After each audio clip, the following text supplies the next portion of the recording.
दोस्तों, हाल ही में 2 रोज पहले महागठबंधन की बैठक हुई थी बेंगलुरु में और उस बैठक में केजरीवाल भी शामिल हुए थे। लेकिन इधर प्रधानमंत्री मोदी ने भी जो पहली बैठक की थी उसके बाद साफ साफ कहा था कि वह एक एक को जेल भेजेंगे जो भ्रष्टाचार में लिप्त है। और अब इसी क्रम में केजरीवाल की नैया डुबाने में लग गई है सीबीआई और ईडी।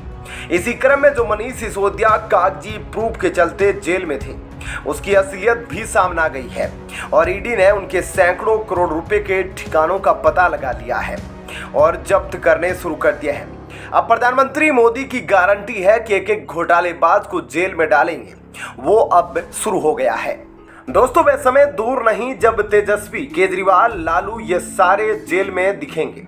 आप कमेंट करके बताइएगा कि प्रधानमंत्री मोदी का यह जो स्टेप है सभी भ्रष्टाचारियों को फिर से जेल में डालने के लिए सीबीआई और ईडी पीछे लगा रहे हैं, यह सही कदम है या नहीं, या फिर उन लोगों को जेल में ना भेजकर उनको विरोध में चुनाव लड़ने देना चाहिए।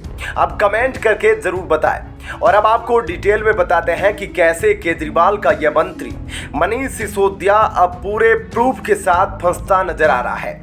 ईडी ने दिल्ली के पूर्व मुख्यमंत्री मनीष सिसोदिया के खिलाफ बड़ी कार्रवाई करते हुए सिसोदिया, उनकी पत्नी और उनके करीबियों की करीब 52 करोड़ रुपए की संपत्ति जब्त की है।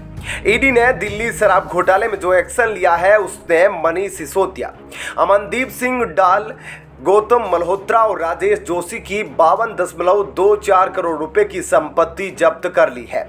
बताया जा रहा है कि मनीष सिसोदिया की इसमें 7.29 करोड़ रुपए की संपत्ति है।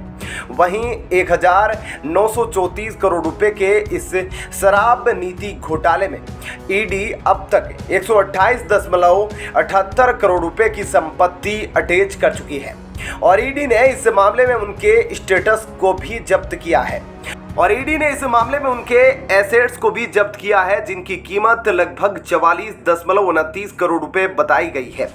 इसमें मनीष सिसोदिया के 11.29 लाख रुपए सेल्स के 16.45 करोड़ रुपए और बाकी के बैलेंस से शामिल है।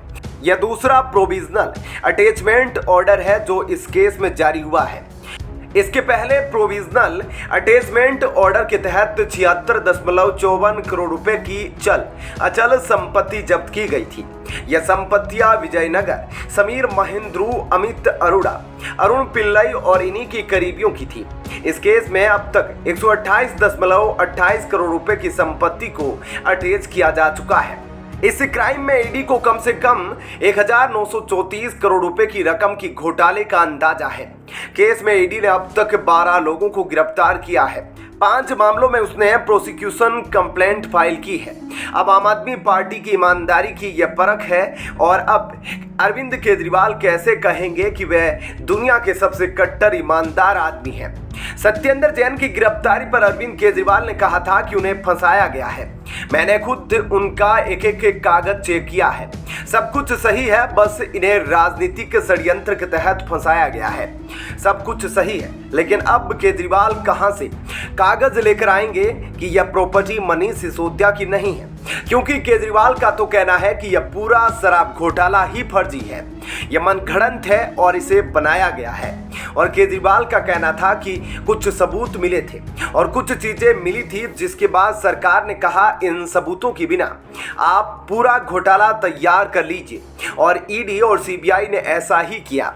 ऐसे में अरविंद केजरीवाल का यह कहना है कि प्रधानमंत्री को अनपढ़ बताने वाले अरविंद केजरीवाल अब यह कैसे साबित करेंगे कि उनके सारे नेता निर्दोष हैं और यह जो संपत्ति ईडी ने अटैच की है यह उनकी नहीं है।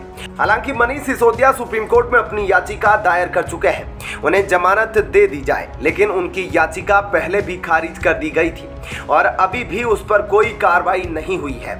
तो दोस्तों, इस खबर के बारे में आपकी क्या राय है, हमें कमेंट करके जरूर बताएं। और अब आपको बताते हैं ऐसी ही एक और बड़ी खबर। दोस्तों, अब अरब की धरती से ऐसा कुछ मिला है जिसकी किसी भी मुस्लिम ने कल्पना तक नहीं की।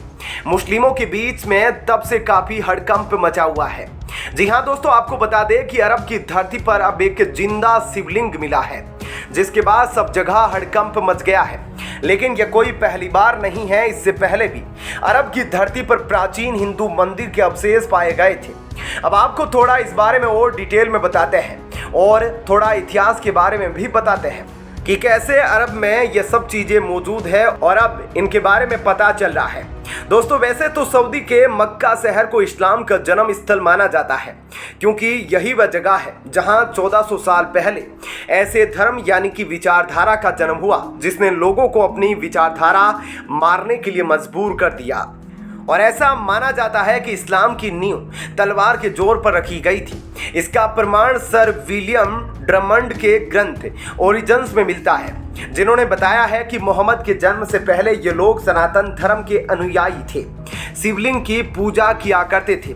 और सिर्फ इतना ही नहीं, उनका मानना है कि पूरी दुनिया में उस समय सनातन धर्म फैला हुआ था। पूरी दुनिया सनातन धर्म की अनुयायी थी और उस समय लोग मूर्ति पूजा किया करते थे। उन्होंने इस बात का भी वर्णन किया कि प्राचीन काल में अरब में एक राम नाम की नदी भी बहती थी।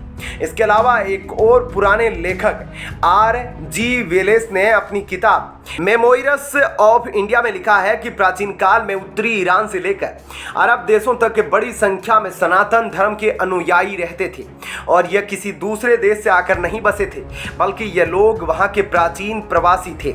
लेकिन जब यहाँ पर इस्लाम का जन्म हुआ तो इस्लामी खलीफाओं ने जबरदस्ती दूसरे धर्म के लोगों को मुसलमान बनने के लिए मजबूर किया और जिन लोगों ने इस्लाम धर्म नहीं अपनाया उनका कत्लेआम कर दिया और अलग अलग तरीके से इस्लाम को बढ़ावा दिया गया।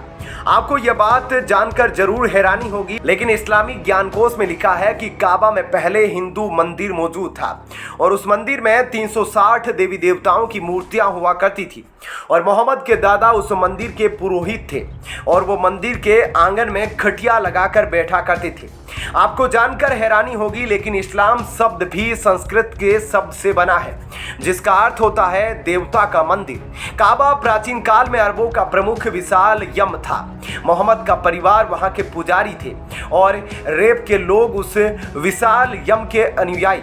इसलिए जब मोहम्मद ने विशाल यम पर कब्जा किया तो उन्होंने अपने मोहम्मदी पद का नाम विशाल यम उर्फ इस्लाम रखा। हालांकि दोस्तों, मुस्लिम धर्म की यह रीत है कि किसी दूसरे धर्म पर हमला करो और उनके मंदिरों को तोड़कर उस पर मस्जिद और मकबरे बनाओ, और इस्लामी के खलीफाओं के हमले ने मक्का का इतिहास बदल दिया। ऐसे में यह कहना गलत नहीं होगा कि इस्लाम की शुरुआत तलवार की धार पर हुई थी और इस्लाम का पालन भी तलवार के जोर पर हो रहा है। निश्चित रूप से उसका अंत भी तलवार के जोर पर होगा। ऐसे में इतिहासकारों का कहना है कि मक्का मदीना का काबा प्राचीन शिव मंदिर है और प्राचीन काल में वहां भगवान शिव की पूजा की जाती थी। काबा में मौजूद ब्लैक स्टोन प्राचीन काल में शिवलिंग था। इससे जुड़े सैकड़ों हजारों प्रमाण भी अब तक मिल चुके हैं। सनातन धर्म ही है जो प्राचीन काल से अब तक है। सिर्फ सऊदी में ही नहीं, बल्कि पाकिस्तान, बांग्लादेश में भी कई सारे देशों में अक्सर खुदाई के वक्त प्राचीन हिंदू देवी देवताओं की मूर्तियां और शिवलिंग पाए जाते हैं। यहाँ तक कि कई हिंदू मंदिरों के अवशेष भी पाए जाते हैं, जिससे साबित हो जाता है कि इस्लामिक धर्म से पहले ही सनातन धर्म दुनिया के कोने कोने तक फैला हुआ था। दोस्तों, आपको इस जानकारी के बारे में जानकर कैसा लगा हमें कमेंट करके जरूर बताएं।